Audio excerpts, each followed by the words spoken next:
Dans notre parcours professionnel, en 1998, nous avions eu l'opportunité de pratiquer l'insémination artificielle caprine privée, à titre privé en République du Mali.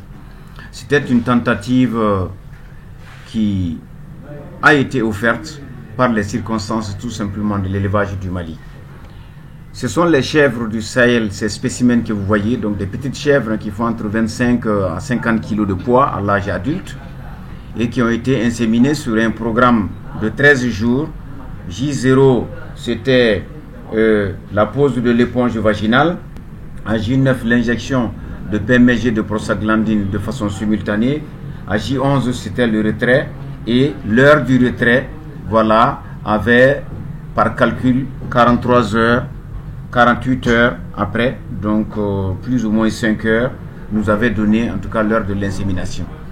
Donc c'est une pratique d'amélioration génétique de l'espèce caprine que nous avions en tout cas tenté, et les résultats furent au-delà de nos attentes, furent très probants parce que nous avons eu plus de 75% en tout cas de mise bas. Et ces chevreaux que vous apercevez ici sont presque tous nés en l'intervalle de 48 heures sur 37 chèvres que nous avions inséminées. Donc la tentative a bien réussi, et l'interrogation c'était de savoir est-ce que ces chevreaux métis sans naine et chevreaux métis alpins allaient tenir dans le temps, et Dieu merci, donc jusqu'en 2022 encore on avait des chevreaux en tout cas qui ont été métissés dans des groupes uniques, et ce qui fait que le sang n'a jamais été en tout cas dilué encore avec les chèvres du Sahel.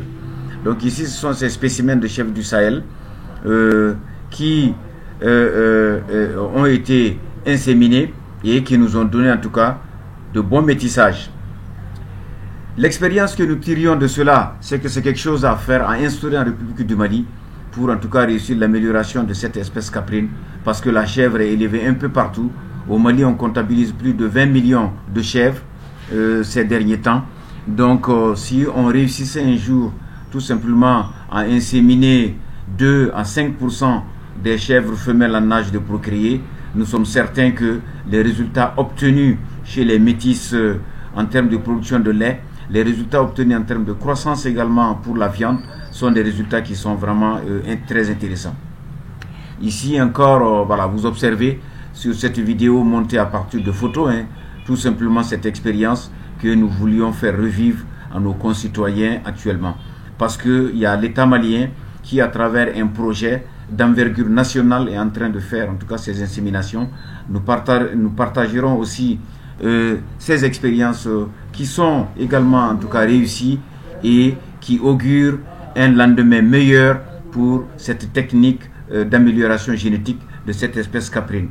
La chèvre est la vache du pauvre parce qu'en réalité elle vit un peu partout, elle supporte les conditions dures et draconiennes d'élevage dans le Grand Sahel, et si on peut améliorer sa production laitière de 0,5 litres de lait par jour à 2-3 litres de lait par jour, je crois que c'est vraiment un résultat qui est en tout cas admirable, qui est très promoteur et qui de façon pragmatique également l'est.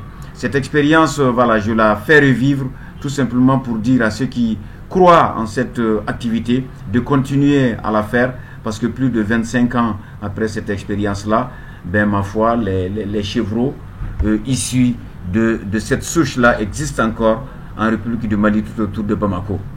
J'avais suivi naturellement tous les éleveurs qui ont acquis ces chèvres pour que, en réalité, voilà, cette expérience puisse tout simplement voilà, apporter un développement à l'élevage du pays. Voici des chèvres issues des premières métisses qui sont bien adaptées à la République du Mali, et ce sont des photos qui sont très récentes par rapport à l'expérience de 98 que nous avions vécue. Nous vous remercions et nous continuerons à partager cette expérience-là pour nos concitoyens. Merci.